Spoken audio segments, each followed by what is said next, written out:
Now, one of the things that I've heard a couple of times in this, there's a lot of talk of education, and, both of you are educators in the industry, and that's a lot of what you've done. You've trained students, you've trained professionals, or people who are already licensed.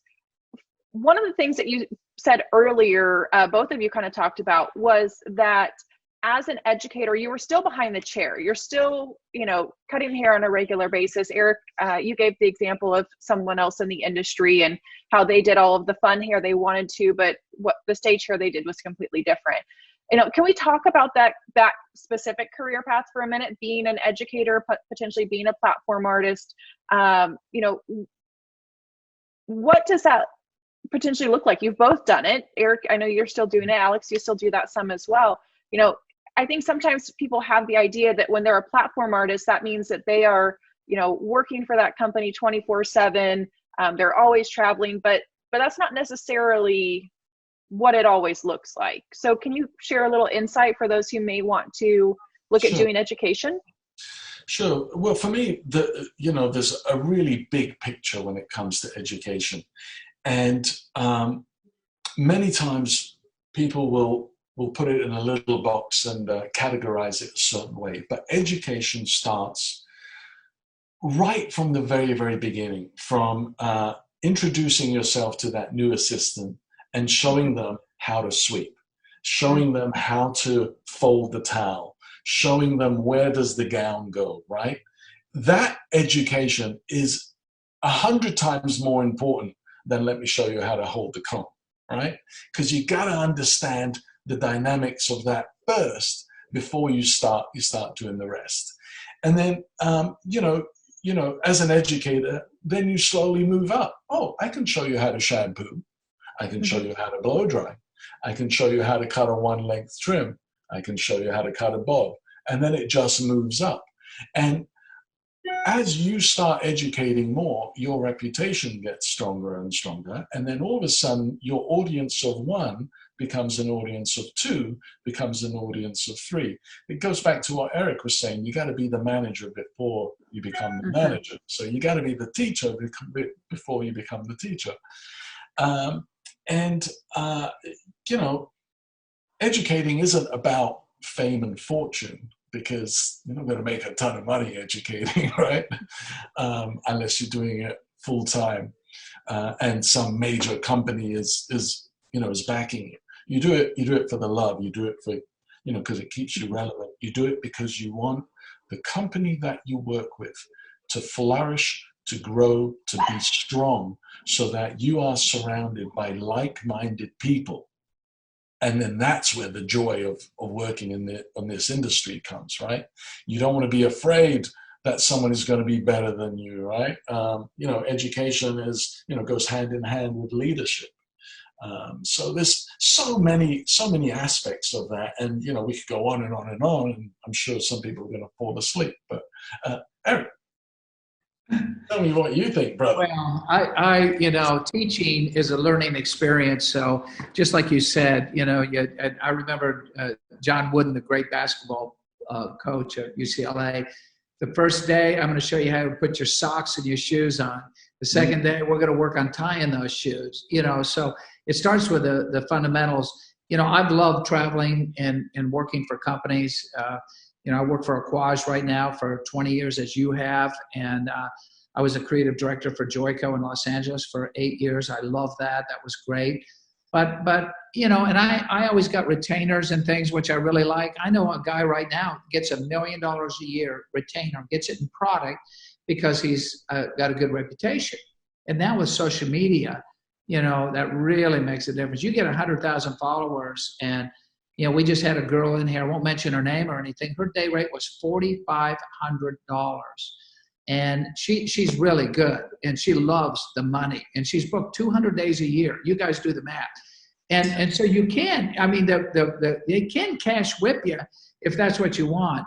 I always loved it. I always felt like you did, like the money was a byproduct of our hard work, that we just loved it. Like, what do? We go do this big show, and we're looking at the model cards the night before. We're talking about what we're going to do and how much time we have on stage. And this is our collection. It's inspiring. And, you know, it goes down to doing what you love. You feel good about it. And giving is such a wonderful thing. Like when we're on stage and not a hocus pocus dog and pony show that you see a lot of these days. As students, you can be easily fooled. You go, oh, that guy is so great. Look at him doing this with his scissors. That is just bullshit. That doesn't do anything. That's disco dancing while they're cutting. Yeah. Or we got our shirts off and you know, to me, I have antipathy for that kind of behavior because I'm a purist like you are. So, but when when you're talking and, you know, I remember working with a conceptual colorist named Peter Waters from Vidal Sassoons. And he and I was a young guy and he didn't cut hair. He just colored. But he would tell me, we traveled together and worked together for a long time. And he would tell me about the color he was going to do. It that inspired me as a hairdresser when I got on stage and wanted to do these things. And I was better, much better, and much more focused and much more enthusiastic working with him than I'd been because he was so good. And I remember I was reading about this great photographer named Stiglitz who went over to Paris and saw Rodin sculptors. And he came back, he was a much better photographer from working with Rodin and looking at his drawings and his sculptures. So I find it that I want a life that I love, And if I had to go to my job and hated it, oh my God, I don't care if they paid me millions of dollars. I couldn't do it. I just don't have that temperament. And that's what I think, you know, and I love dealing with people, but, you know, I really love the art of it. I really do. And I feel so fortunate that, you know, like people say, Fisher, why do you still stand behind the chair? And I do 2 days a week. And I do it because I love it. You know, I love it. And that's why I do it. And you know what? I'll be 1,000 years old and I'll still be doing 200-year-old chick in the chair, you know, because I love it. And it grounds me, keeps me in it. So, yeah, I think there's a lot of reasons to educate. And certainly the price tags are just enormous these days. And not for everybody, you know, but these guys that have these big Instagram followers that are good, you know, that are really good. And some of them are really good, you know. Some of them are so-so, you know, in some dog and pony shows. But, you know, education to me is the key. I love it. You know, it's. And here's the thing too. I mean, you know, you mentioned Instagram and stuff, and you know, there is so much education going on out there, and you know, I mean, I know within 5 minutes if it's something I want to continue watching or not. You know, and to me, you know, I look at the amount of followers, and I don't know. I'm old school. I'm not impressed if you've got 20 million followers or if you've got one follower. Alex, do you follow me, Eric Fisher Hair? I will be doing that right now. Yeah, it's, you know. I'm just kidding you. Of course I follow you, my friend. You know, it's important to get out there and see. Something that you just said about, you know, people's day rates and stuff like that, which I think is key. Obviously, it lets us know that person's relevance. But when you're at the top of your game like that, you got to stay on it all the time. Be prepared. You know, we talk about sacrifice, right? Because you're going to get kicked off that pedestal before you know it. If you miss a beat, so be prepared. If that's what your goal is, you're going to be, you know, breathing blood, sweat, and tearing, you know, hair and passion and all of that stuff. If that's what you want to do, so you know, we've got to find that balance in life. I always say. And you know what? That's not for everybody. I personally, you know, I had 2 million miles on American Airlines from traveling all the time, and you know, I got to the point where, you know, I want to see my kids, and that was another passion. And you know, as much as I love my career, family started becoming more and more and more important to me. And you don't realize that, you know, where life takes you all at one time, you know. And I know people that are famous people that when they get married and have kids, they're like, this is what I want to do. I want to be a family person. I want to be a mother. I want to be a father. I don't want to travel anymore. I don't care about the fame, the fortune, all that. I've got so much satisfaction with this area of my life. And maybe when that area changes, I'll get back into it. And there certainly isn't anything wrong with that. That's a beautiful, beautiful thing. Absolutely, it's a beautiful thing. I see it. It's the grassroots, the ground staff that keep things, operating. Yeah. Well, I think that kind of goes back to some of what Eric, we talked about on our call yesterday as well, with all of those lovely Prosper You students that joined us, of finding the right fit for you and what your needs are at the time. Even though both of you were platform artists, you still worked behind the chair. It wasn't something that you wanted to do full time so that you could be closer to your families. You could, own salons while you do it as well, and be leaders for your team. And so it's about thinking about what, kind of going back to what Alex said in that word that we always have to think about, what are you willing to sacrifice? What are you willing to give up in order to get to where you want to go? And how much is it worth it for you? I think you have to remember that it all goes hand in hand, right? Mm-hmm. Working behind the chair and being a platform artist is super, super important, right? Because your audience are people that work behind the chair, right? So mm-hmm. you have to have relevance. Anyone can go up there and say, oh yeah, you can do, blah, blah, blah, and create these amazing things. But if it's not relevant to me as a stylist, what good is it? Right. Yeah. Just doing it to suit your own ego on stage. And that does nothing for me. Yeah. It's great that you're really good, but so what? I always say, who the best hairdresser in every city is? The busiest hairdresser. Thank you. Thank you. No one does the second best haircut, right? Everyone does the best. That's great. So we are coming up. Oh, go ahead, Eric. I was going to say, do we have questions? We haven't had any come in. If you do have questions, be sure to leave them in the chat. We've had, people are responding, great advice, great feedback. There's a lot of happy birthday shout outs for you, Eric. So we are kind of coming up towards the end of the hour. So I would like to start talking a little bit about, advice that you would give. So whether it's somebody who's about to graduate or somebody who is maybe still trying to figure out what that path is, what advice, what motivation do you have for them in finding their journey and continuing to stay in the industry even when it gets tough? Sure. I think it's going to be a very interesting time now, especially for those people that are graduating. And this is pretty much the same thing that I told the Orojo students. You have to do your research of the place that you want to work at. Right? You got to do the research. You got to find out what type of salon are they? What does their website look like? Do they offer continued education? Do you like the products that they carry? Is their mission and vision one that you can embrace? Right? You got to do your research. You got to follow their protocol for hiring, and things are going to be different now, right? You can't just stop by. Right, so check out their website. Maybe make a call, find out the appropriate way to apply. When I had my salon, we had a 4-step system for hiring, and you would have to send in your application and your resume. So if the salon asks for a resume, make sure you got a resume. Don't not have a resume, right? Because that's like, okay, someone's not following instruction, right? Make your resume readable and believable, right? Everyone wants to further their career and be in an environment. Right?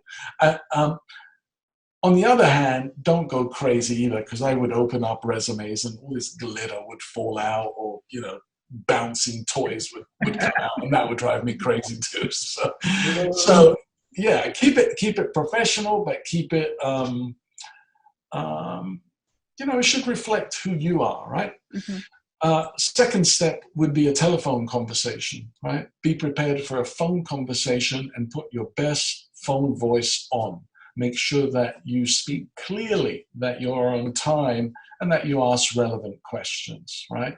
Because if you if you can't cut it over the phone, chances are you're not going to cut it in person, right? I need to be able to understand what you're saying, and I need to be able to hear what you're trying to communicate.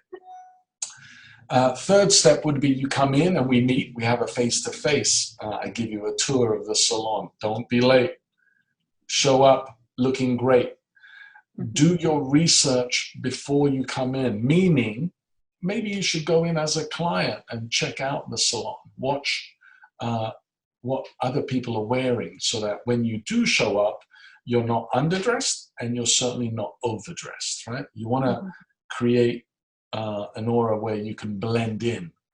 And again, ask the relevant questions. It's not all about you, right?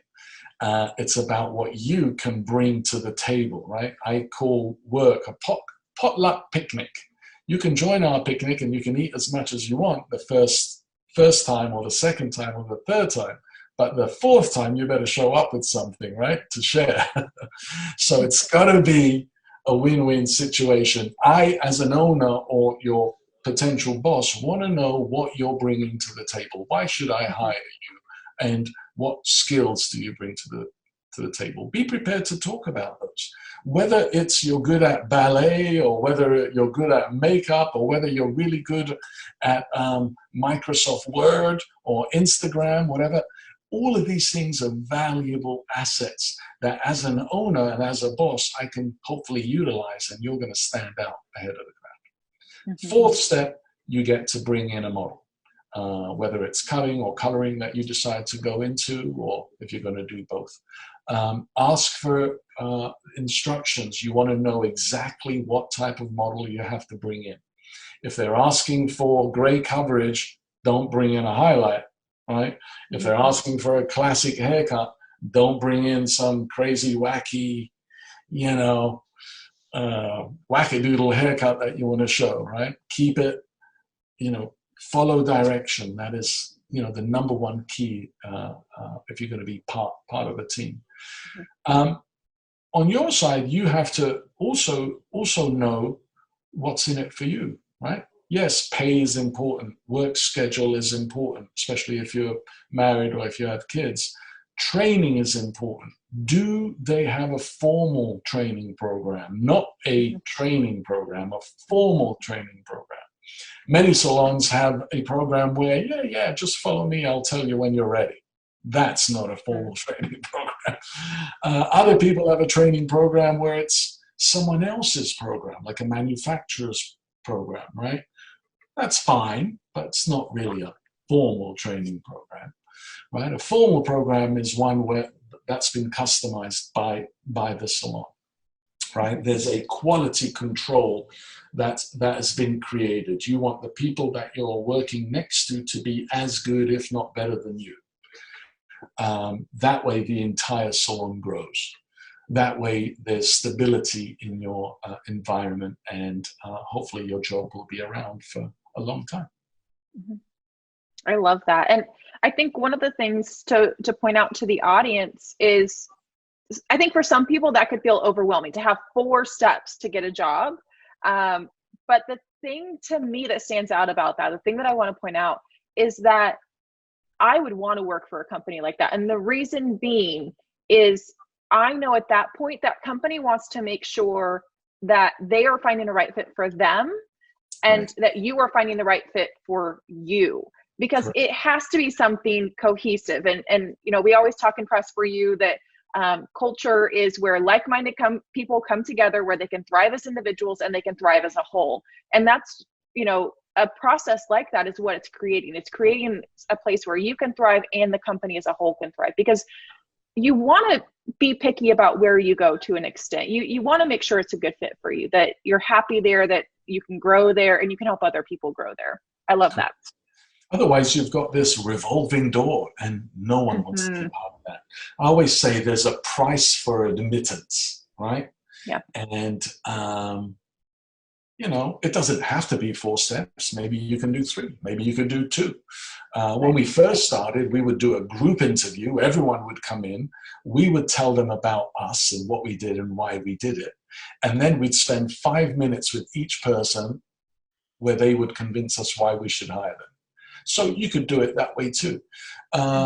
I find, especially now, that the hiring process is going to get harder, or needs to get harder, because salons have to be much, much more pickier as to who they hire, that, you know, and who they're going to let into their culture and environment. It's only going to be stronger. You know, it's got to start at the beginning. The better the hiring, the better the end result. I mean, I'd hire Eric in a minute. You know. And Not in a second, in a minute. He's going to have to think about it. Yeah. Maybe 5, but give me 5 minutes. Let me think on it. Maybe 6 steps for Eric.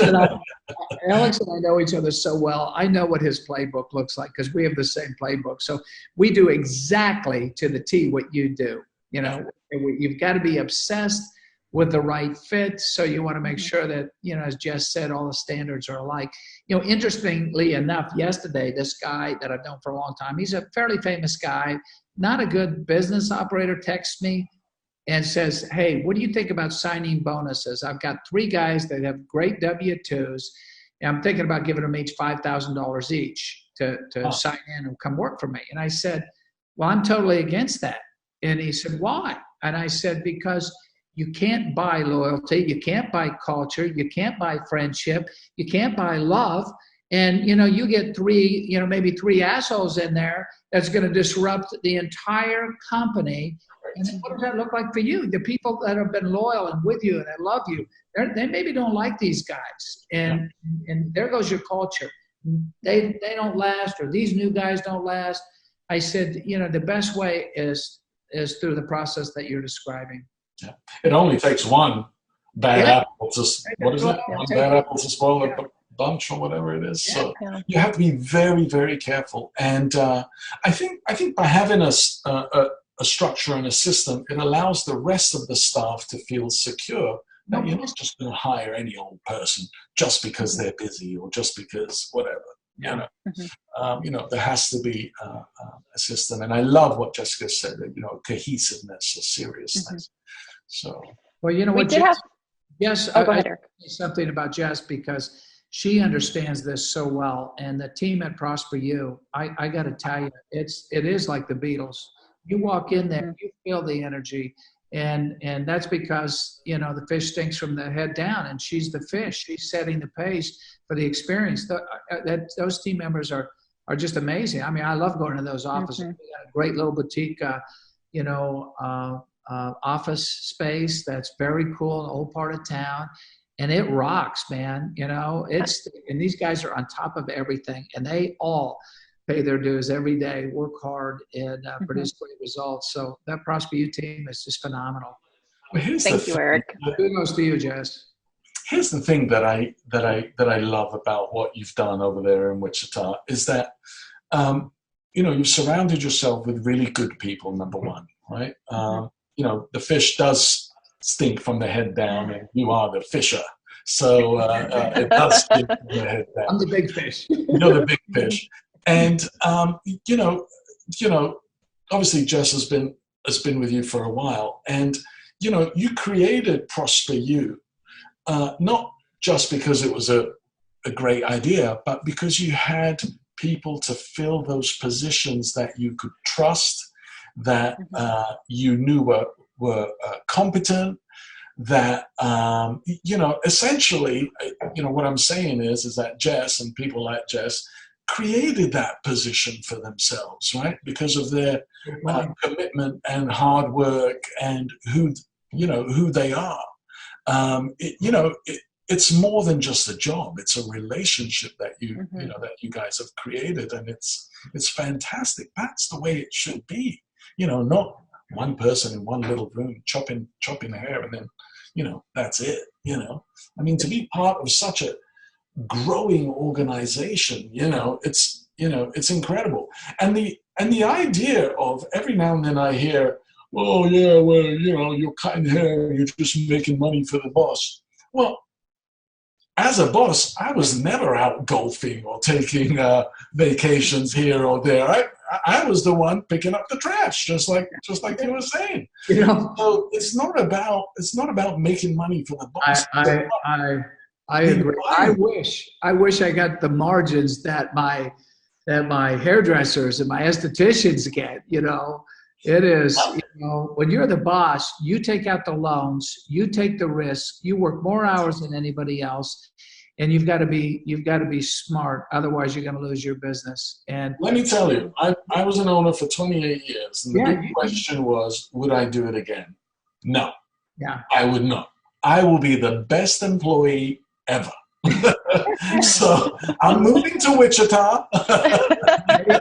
We've talked about that. I'd love yes, to we have. Yes, we have. So, you know, for those of you that have the illusion, the grand illusions of opening up your salons and stuff like that, I don't say don't do it, but I say think very hard.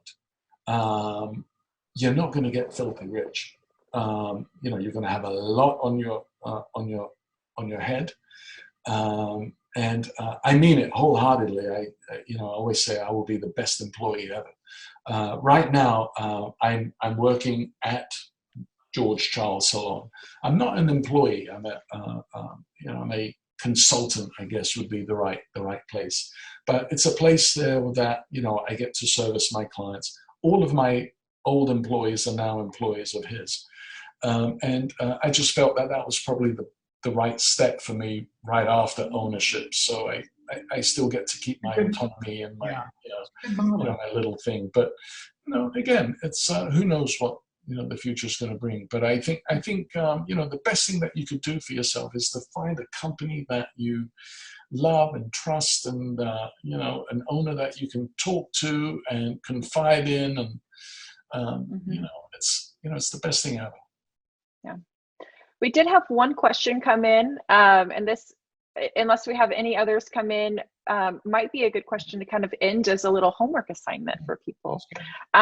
Tiffany wants to know, she was on our call yesterday, any more good books to read? Eric, you're always talking about books. Alex, are there things that you're reading right now while we're all home a little bit more? I mean, I have books all around my desk at this point, but. Sure. I mean, for me, I'm an avid reader. I've read a lot of books, and I go through them like crazy. Ever since this lockdown, maybe it's my beard, I don't know, but ever since this lockdown, I have not been able to focus. I pick up a book and I can't get into it. I turn on a movie and I can't get into it. So my mind has been plagued with other things. But I find myself doing more physical things like redoing the house or gardening or cooking and eating or whatever the deal is. But it's been really, really hard to sit and read, and to focus on stuff. Maybe it's your glasses. Maybe it's my glasses too. I can't see anything anymore, and those big magnifying glass things just don't work. There are a slew of business books out there, a slew. And, my thing is that after reading a bunch of them is I found that one is never good enough or right. So I take a little bit of this and I take a little bit of that and I take a little bit of that. I know, we've talked about this with Eric many, many times. There are so many books out there, but you have to find the one that is right for you, that the one that you can start reading and get into it right away, right? I look at books like scissors, right? I can give you my shears. It doesn't mean you're gonna do a haircut like I am, right? Right? You have to find the book that chooses you, I guess, right? And look for inspiration that way. I know it's kind of like a vague answer. I can show. Well, my bookshelf is hidden by my girlfriend over there, but it's full of all these business books. 1 Minute Manager. Who Took My Cheese? All of that. Like little books. And they've helped. But I think the best business advice I can give you is talk to people. ask questions that are specific for your needs, and you can cut all the nonsense that's in between. Mm-hmm. Good. Yeah, I'm like you, Alex. I'm a reader, and it's been tough for me too sometimes to get into it. I don't know what it is. I find myself, chopping trees down, working outside. Right. I always have a couple of books that I'm going through, and I really believe that you become what you think about. So you got to constantly force good thoughts into your brain. So I think I said this yesterday. How to Unf Yourself is just an amazing book. Anything by Og Mandino or Napoleon Hill, or just these are old school books, were fabulous. Gosh, there's just so many great books. That's one thing we should do is put together a book list. Like I'm reading this book about sales right now, and it's How to Sell More by Selling Less. And the guy has it's a lot of it's like, being emotional and being real and not trying to be a used car salesman. And when I read a book, I think about the information that I can tell to my team. How is this going to help me help them?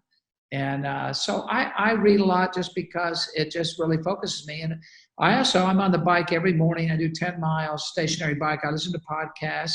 Sometimes I'll listen to a book on tape, but podcasts today are so really great. Daniel Pink, who's the guy that does the brand marketing? I listened to a couple of his. Are you talking about Donald Miller? I have one of his books over here. Oh, yeah, Donald Miller. He's good about branding. That's great. Those podcasts are good. So, I think what we should do is put together a list of podcasts and just books. But Alex is right. You can get overwhelmed. There's so many business books that will help you run General Motors or Apple, but they're not going to help you with where you are in your stage of life. So you've got to be, circumspect about the books that you pick up. Otherwise, you're going to get, delusional and demotivated. Correct, Yeah. and that's key too. I mean, you don't want to demotivate yourself. I mean, I think when you make your list, I think you can probably categorize it: great for the salon owner, or great for opening a salon, or great for just self motivation. Just to kind of give you a different perspective of life, and there's one about the servant leader or something like that. Yes. That's key. So, I think take a look at the books, take a look at the reviews. I was just working on my website. You remember that book years ago, Eric, that you recommended me for, and you're in it, the 50 Hairstylists. Oh, yeah. 50 world's best hairdressers. Yeah, so both of us had the pleasure of being in that book, and it's no longer in print, but I think you can still find it. And I probably bought about 50 million copies of it. But Dad, I have made it. Pass it out. And it was interesting because I was looking at some of the reviews, and there was one person that says, "This is a rubbish book. It didn't, crazy hairstyles, and it was, completely useless for me as a salon book." Well, it's not a salon book. It's a, learning, what it took for some people to kind of get to the place that they did. And then someone else said, "Oh, very inspiring. It was a good book." But I think that there was some pretty interesting information in that. Yeah. 50 Hairstylists, if you can find it. I'm sure Eric has a ton of copies. And get him to sign it for you. Get him to sign it. We did have one more question come in. Abby Brooke wants to know if you have any advice to regain focus. She says she suffers with ADHD. You know what? I don't know any hairdresser that doesn't. Yeah, I was going to say, welcome to the party. Exactly. Everybody. I talk to all of my personalities every day. Yeah. I think focus is about a routine, right? And creating a system for yourself. Yeah. So the more of a routine that you have, the more focused that you can be. So you get up at the same time every day, you make your bed the same way, you have your breakfast, you do your workout, you, I don't know, read a book, whatever whatever that routine is that works for you. And I think you have to stay there religiously. And that repetition creates a routine for yourself, right? To stay focused. You don't start thinking about a gazillion other things because you've got your routine already set up. And in that routine, there should be a free time spot. And then that's where you kind of get to play and get to be a little silly or a little whatever. Maybe you go for your massage, or maybe you get your nails done, or maybe I don't know, something, right? Go see your boyfriend, or whatever the case may be. But I think routine will create focus. It sounds terribly boring. It doesn't mean you should have every single minute of your day filled, but it should mean you should have big chunks of your day set with items that you can do and items that you can accomplish. One thing that I do all the time is I'm a little bit of a recycler hoarder. So you see these are like envelopes that I've had my bills sent to me and stuff like that. And I always open them up very, very carefully. And I love these because they're the perfect size for a list, right? And every day, this is my little thing. Every day I take one of my used envelopes and I date it. And I write down the things that I want to do. For example, change the floor, right? So I date it, I write down, change the floor, and then I break it down. What does change the floor mean? It means rip up the old carpet, buy the materials, blah, blah, whatever those steps are. And every day I get a new piece of paper and I date it and I write, do the floor. Next day, do the floor. And I keep these things because then I can look back and say, well, it took me 9 months to finish the damn floor, right? But most importantly is that it keeps me focused on what I have to do. And it lets me know this is what I got to accomplish today. This is what I got to finish. Do your website, read a book, whatever the case may be, right? So find the things that excite you. Find the things that you need to accomplish, right? To feel accomplished, right? In order to be inspiring, you have to be inspired, right? So, maybe that'll help. But I think the routine thing is really, really key. I think if I could just jump on that before we end this call, you're absolutely right. It's routine that sets you free, and it's redundancy, and it's just doing the same thing. And, forget about, don't wait till you're inspired. You got to do it anyway. Inspiration is, you can't wait for that. You just do it. It's got to be done. And listen, I remember being in high school. I remember math class. I was in the freaking Bahamas. I'm a smart guy. But I remember going, where am I? What am I doing? And I was clueless as to what was going on. And the teacher said to me, you're a smart kid. I don't understand where your focus is. And I think that's before they knew about ADHD and all that. And and ask Jess, I drive my team crazy because I've got to focus here, here, here, here. I start up here. I'm thinking this. I'm thinking so far ahead. There's nothing wrong with that and everything right with it. And I think if you form the route, I'm a very disciplined guy. I force myself 10 miles on the bike every morning. Listen, I drank wine last night. It's my birthday today. Drank wine, party last night. Guess what? I'm up at 5 o'clock on that damn bike. You think I wanted to do that? No. But I'm glad I did it now, Hey, I got to bail out. This has been a great call. Alex, you are freaking awesome.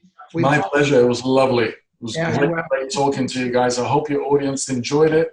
And, again, if there are any questions, you can, get hold of me through Jess or Eric. Yeah, and I put Alex's website in the comments. Amanda, I will definitely comment on your post. I know we weren't able to get to your question, but we will definitely give you some feedback in the chat. So thank you both for joining us today, and I can't wait to talk to you again soon. My pleasure. Look after yourselves. Be safe. Wash your hands. Thanks, you too. No hugging and kissing. Bye, Jack. Be good. See Bye, you. everybody. We love you. Bye.